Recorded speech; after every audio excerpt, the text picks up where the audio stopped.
And so while we might have our moment of hiccups right now, we are on the track of resolving that. Our relationship with the Indian government, with the people of India, extends many more decades, and it's a much warmer relationship than they have with the Chinese. Frankly, they are concerned by Chinese expansionism. And Chinese expansionism is not just on the border of India, it's all over the area. And so we share a lot in common, and we share a lot of the same concerns that other nations in the region do. So should I be confirmed, we will make that a top priority, that India is pulled into our side and away from them. India is a strategic partner whose trajectory will shape the region and beyond. Under President Donald Trump's strong leadership, I'm committed to advancing America's interest in this important partnership. India's geographic position, economic growth, and military capabilities make it a cornerstone of regional stability and a critical part of promoting prosperity and advancing the security interests that our nations share. As Secretary Rubio noted, India is one of the most important relationships our nation has in the world.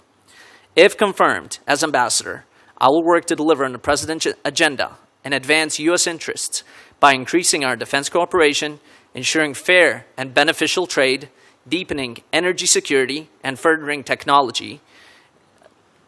If confirmed, I will prioritize deepening defense and security cooperation with India. This includes expanding joint military exercises, advancing co-development and co-production of defense systems, and concluding critical defense sales. These efforts will enhance collaboration between our forces while supporting American defense manufacturers and making America more prosperous. India's population of over 1.4 billion and its rapidly growing middle class present immense opportunities for America. From artificial intelligence to pharmaceuticals to critical minerals, the potential for collaboration is vast. However, in the past, India's protectionist policies and regulatory barriers have prevented us from fully realizing this partnership. If confirmed, I'll work to advance trade that is fair, reciprocal, and beneficial to the American workers and businesses. I will advocate for reforms that will make India's markets more accessible and transparent. I will also work towards President Trump's ambitious goal dubbed Mission 500 to double bilateral trade to $500 billion by 2030, which will expand American exports, creating jobs and prosperity for our citizens.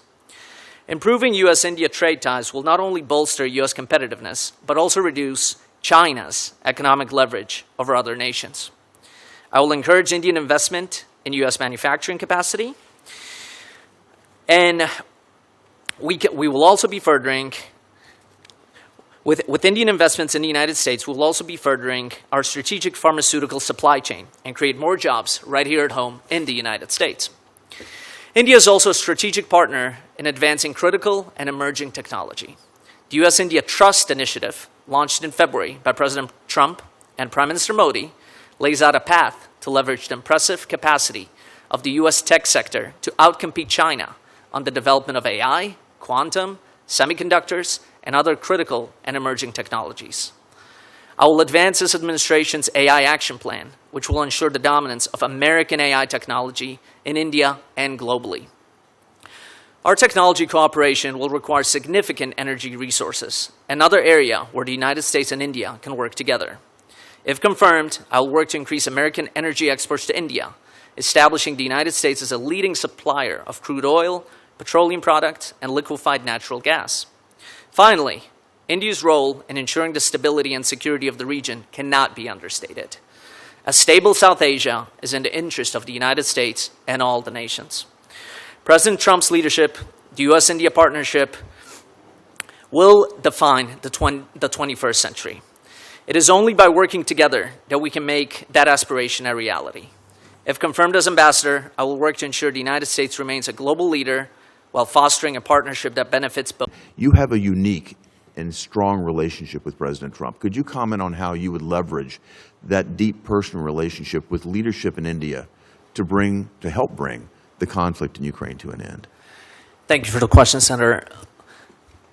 Our president has a deep friendship with Prime Minister Modi, and that is something that is unique. In fact, if you have noticed, when he has gone after other nations, he tends to go after their leaders for putting us in that position and for the United States imposing those tariffs. When the president has been critical of India, he has gone out of his way to compliment Prime Minister Modi. They have an incredible relationship. I've been with him in the same room. We're not that far apart on a deal already on these tariffs. To your point, getting India to stop buying Russian oil is a top priority for this administration. Bringing peace around the world is a top priority to this administration. This president has engaged in trying to resolve wars and conflicts all over the world, from Africa to the Middle East to Ukraine, and even Southeast Asia. So I agree with you wholeheartedly.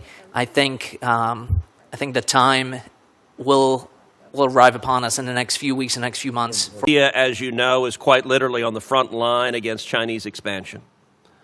The U.S. and India are both acutely threatened by Chinese expansionism. President Trump and Modi undeniably respect each other and have signaled again and again that the United States and India are natural allies. Nevertheless, our relationship with India is far from perfect. You've talked about that in several different ways today in your testimony in response to questions. I'd like to ask you to talk a little more specifically about how India views Chinese expansionism and aggression and what that means for U.S.-Indian relations. Senator, thank you for the question. Look, India is very concerned. I mean, they've openly spoken about this, as I think it was Senator Haggerty who pointed out just 5 years ago, they were in open conflict. And so while we might have our moment of hiccups right now, we are on the track of resolving that. Our relationship with the Indian government, with the people of India, extends many more decades, and it's a much warmer relationship than they have with the Chinese. Frankly, they are concerned by Chinese expansionism. And Chinese expansionism is not just on the border of India, it's all over the area. And so we share a lot in common, and we share a lot of the same concerns that other nations in the region do.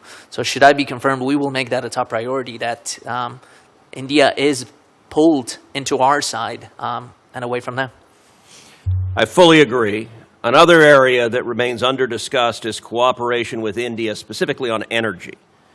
India has the world's largest population, a booming economy, and it's on track to become the world's largest economy in future years. President Trump is committed to American energy dominance, and obviously my home state of Texas is a powerhouse when it comes to energy. Talk a little bit about the possibilities for U.S.-India energy cooperation. Look, possibilities are endless, Senator, as you pointed out. We fully intend in these trade talks that are ongoing right now to open the markets to crude oil, petroleum products, liquefied natural gas. You're talking about a population of 1.4 billion individuals there. Their middle class, by our definition, is larger than the entire United States of America. And so we have countless possibilities to expand into those markets, and we fully intend to do that. Excellent. Mr. Gor, India's purchase of Russian oil is a significant issue for our foreign policy interests. As our next ambassador to India, how do you view India's choice in light of U.S. tariffs and our strategic goals? Thank you for the question, Senator. President Trump has been crystal clear on this. They must stop buying Russian oil. And I believe almost every single member of this committee has co-sponsored Senator Graham's legislation, which has proposed a 500% tariff on secondary purchase and reselling of Russian oil. The president has only imposed a 25% tariff, and he's fully encouraging also our European partners and others around the world to stop that. Our tariffs work if our partners around the world are on the same page. If we're unilaterally putting tariffs on someone, but they're able to buy the same oil and resell the same oil through China, through India, through Brazil, that's a problem. And so we fully intend on fixing that. India is a vital counterweight to Communist China in the Indo-Pacific. So our relationship is very important. I'm concerned that India is a member of the BRICS organization alongside some of our biggest adversaries. So how are you going to deal with that? Senator, I share those concerns with you. With that said, the Indians have been on our side on various issues within BRICS, including several individuals in BRICS, Brazil, China, have pushed for years to move away from the U.S. dollar. India has been the stopgap for that. India is much more willing and open to engage with us than with some of those other individuals that are in BRICS.